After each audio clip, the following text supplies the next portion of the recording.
We will make America powerful again. We will make America wealthy again. We will make America strong again. We will make America proud again. We will make America safe again. And we will make America great again.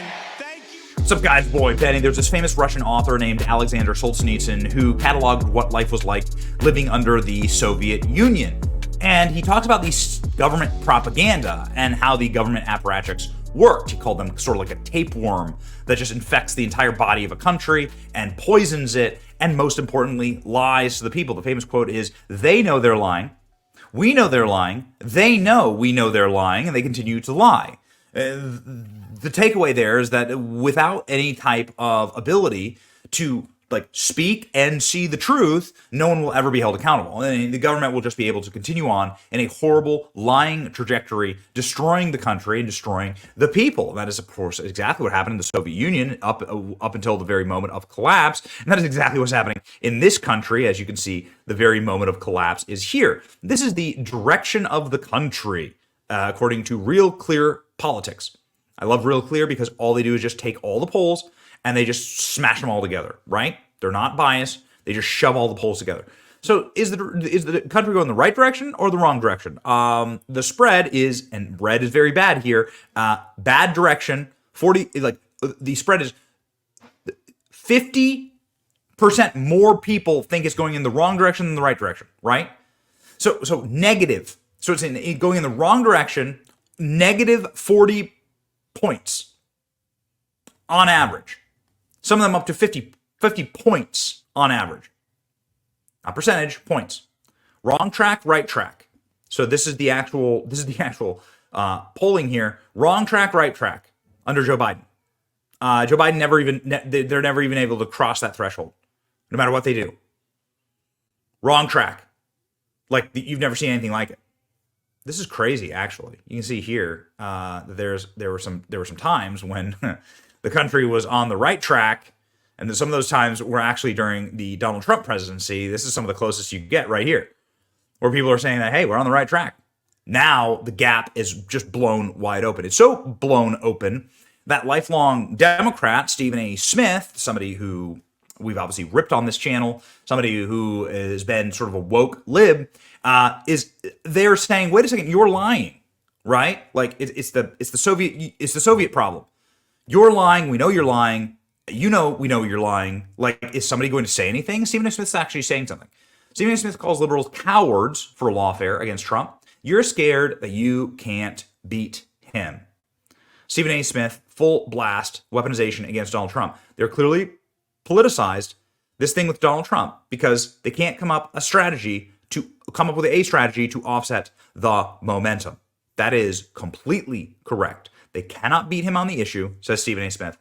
And so now they're going to try and beat him with lawfare.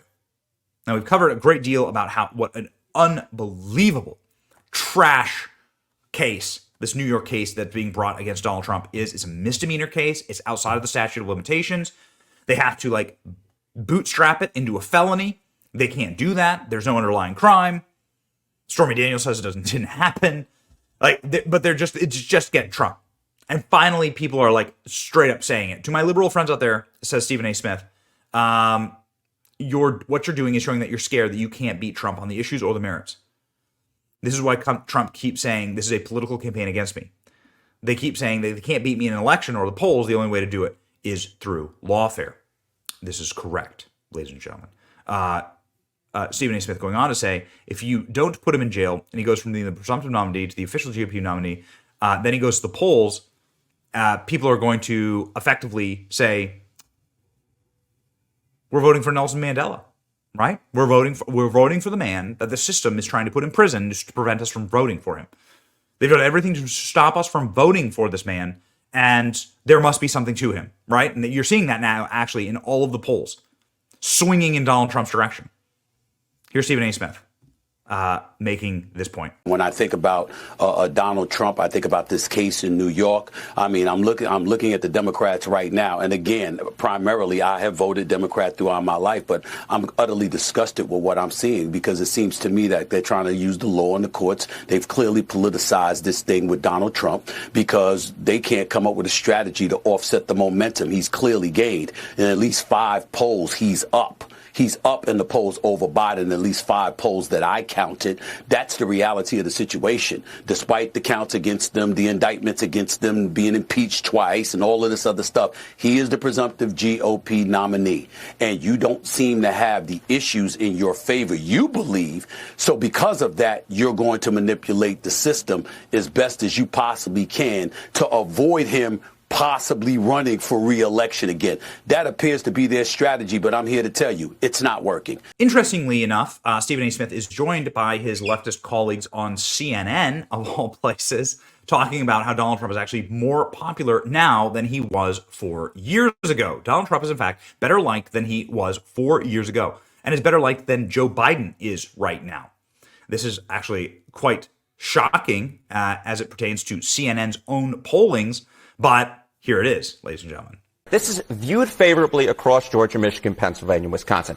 In the 2020 exit polls, what do we see? 50% of voters view Joe Biden on average favorably in those states, compared to just 45% for Donald Trump. Look at the Joe Biden trend line where he is now. Joe Biden is far less liked than he was 4 years ago. Just 43% of voters now view Joe Biden favorably in these states. And Donald Trump, despite everything that has happened, is actually slightly more liked. 47% favorable rating. So this isn't just a lesser of two evils that's going on. The fact is that Donald Trump is, in fact, better liked than he was 4 years ago and is better liked than Joe Biden is right now in these battleground states. It's pretty gosh darn clear. The seething and the tears that CNN had to get through in that segment are delicious and keep me with all of the sodium that I need to carry on. I drink these tears. ESPN Stephen Smith says Hillary Clinton's advice is detached from voters ahead of 2024. So speaking of CNN, Stephen A. Smith went on CNN.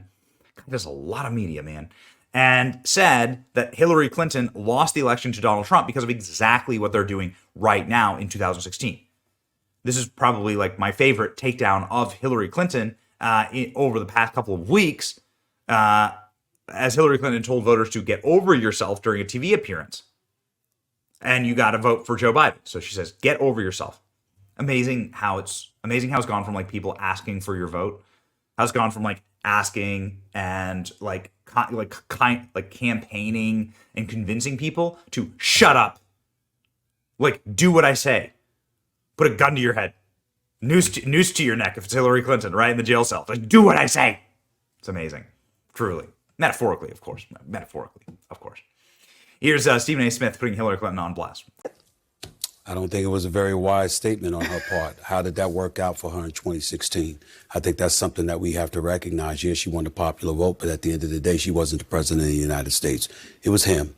You can look at her not campaigning in Wisconsin in the last days, not campaigning in Pennsylvania in the last days. You can look at some of the stuff that they were saying about her that sort of distracted things from where it should have been in terms of Comey and his report from the FBI. You can bring up a whole bunch of things, but at the end of the day, the last thing you need to do is to do anything that could agitate a potential voter in this particular election. What do you make about the actual argument that she's making? I mean, she's basically saying two old people, yes, but they're substantively different. I mean, Trump has 91 counts against him. Well, and listen, if you're nobody's brought that up more than me. For 4 indictments, 91 counts, impeached twice. I'm not voting for him. I've said that to a lot of people. I've said that to you. But at the end of the day, what I'm saying is that at some point in time, you got to take into account what the voters thinking about.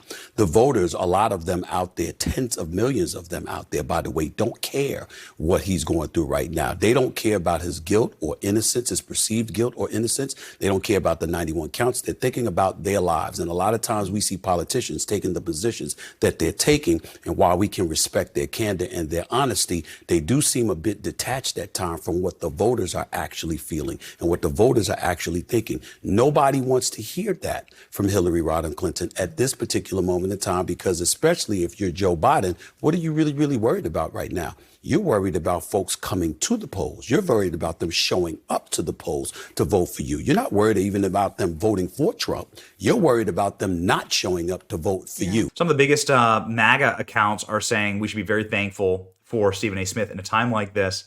He's not even a Trump supporter, and he's doing a better job than many Trump supporters on national TV. Stephen A. Smith's been doing this quite a bit, has been sort of like the canary in the coal mine. Bill Maher also sort of like taking these very interesting turns and speaking truth about the current political system instead of just lying to people, right? Instead of just telling us lies, we know that they're lies, but then they continue to lie. Final clip I'll play for you that I really think is great is Stephen A. Smith talking about the state of Joe Biden and how he's not inspiring at all and how nobody actually wants this guy to run for president and this person's a joke. Again, like it's obvious to see at the very least, while I might not agree with Stephen A. Smith, it's nice to see the free thinkers. It's nice to see the people who actually are unchained and are able to like speak with their own voice. Okay, because this is what everyone on earth can see. Let me tell you something. Charlemagne the God said it best when he said Joe Biden is not inspiring at all. You almost get the impression that the Democrats who are pushing for Joe Biden to get 4 more years, because that's what they were chanting at the State of the Union address, 4 more years, 4 more years. The man's going to be 82 in November, and you chant for 4 more years. But you've got progressive leftists on this side chanting for 4 more years. I don't know if they know how embarrassing that is, okay? Okay, but that's neither here nor there.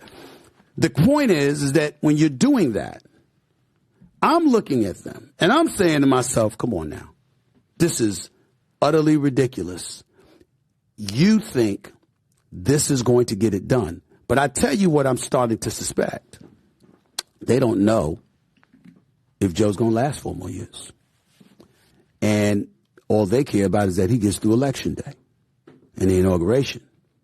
And then after that, who's the next in line? It's Kamala Harris. And I think that's how folks are thinking. So I, for one, am thankful for Stephen A. Smith in this time. I think that we have a very different country if we stopped practicing power politics, my side or nothing, and started like actually thinking again. We had a better country when we were more independent and more free thinking and less tribalized and cannibalized, quite frankly, by our own side. It leads to bad Republicans gaining office, it leads to really bad Democrats gaining office, and it leads to everyone getting lied to. So it's a better system when we all speak freely. So thank you, Stephen Smith, for doing that.